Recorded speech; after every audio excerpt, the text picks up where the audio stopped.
I have anxiety and depression and ADHD. The hardest time was when we didn't know what the diagnosis really was. It was just cancer, and then you wait to find out more. I also struggle with anxiety. I suffer from depression. I'm actually bipolar. So we could probably cut and do a whole nother video on parenting and being bipolar.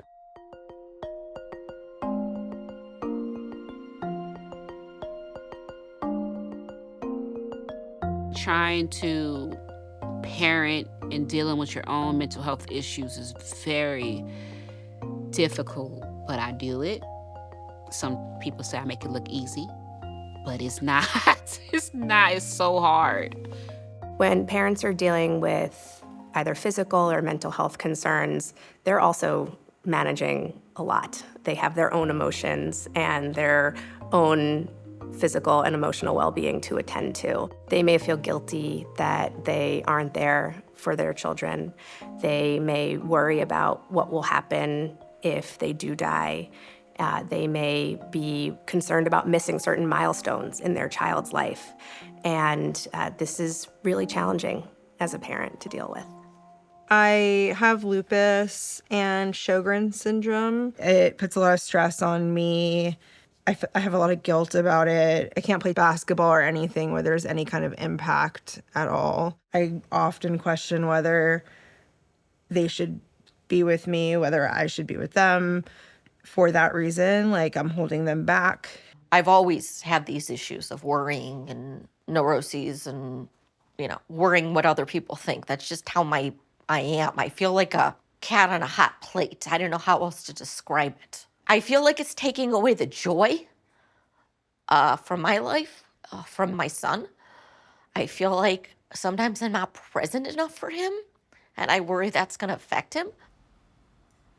I was diagnosed with breast cancer, and my worry for my kids was probably like the biggest stress.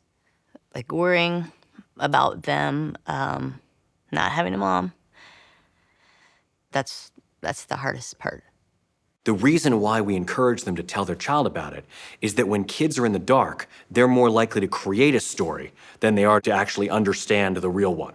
And more often than not, when kids create stories, they make it their own fault. They personalize it. The reason why my parent hasn't been paying as much attention to me is because I did something wrong. That was good. Oh, you're doing a bounce thing. Okay. As far as the depression part goes, I needed to talk to the kids about it. So I just told them in the car ride, I said, look, mommy has something called, depression. And right now I'm really, really sad. And the chemicals in my brain are telling me things and making me feel a certain way. I said, you guys have probably noticed that I'm taking a lot more naps. I'm really tired all the time. And I told them all the things I'm doing to get better. I said, I'm going to a therapist. I'm taking medication and I will get through this. I want you guys to understand it's not anything any of you have done or said. It's about a problem in my brain that I am working to fix. With a parent who might struggle with reminders of a trauma or panic attacks or might be feeling so depressed that at times they become tearful, it's good to let kids know that that might be happening. And so it's better to say, look, here's what might happen. Here's what you might see. I want you to know, I'm okay, but here's the way that we might deal with that situation, or here's the way that you can help me in that situation. We don't want a kid to get into a role of parenting their parent, but it's okay if kids are providing support in tough family moments together. That's a particular value that a lot of families have. I try to normalize it for him as much as possible. And I said I was sad for a very long time. And it's completely normal. And he said, well, what helped? I said, well, I had Grandma Lulu. My mom was there, and I talked to her about my sadness as many times as I needed to. So anytime you feel sad, you can tell me, and we can just sit in the sadness together. You don't have to be by yourself.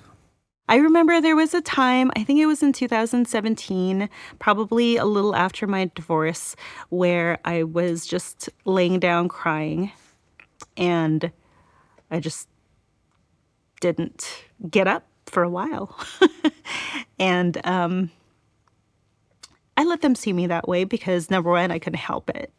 But number two, I just felt like it was important for them to see that, sometimes adults get into a place where it's difficult for us. We can't be on point all the time. My cancer diagnosis was back in 2018. As far as how it affected the children, I think there was, we tried to have conversations with them about it, but I think at the same time, they just kind of acted pretty normal about it. I just told them, I said, I have breast cancer, and I'm sure they probably asked, like, are you going to die?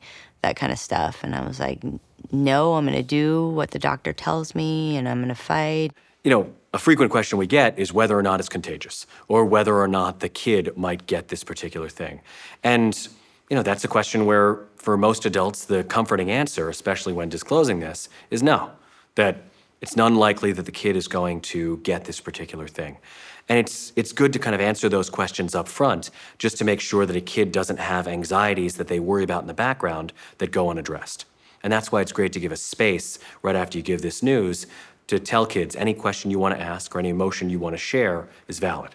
As hard as these experiences are for parents to go through and for their kids to go through as well, the important thing to know is that kids are resilient, and there are many things that you can do to help build that resilience in your child so that they can get through this and become stronger humans as a result. For me, as a parent, it's more important that I teach him empathy, that I teach him it's okay to cry. And he does care. Sometimes I say I need a hug. And he's like, okay, and he gives me a hug.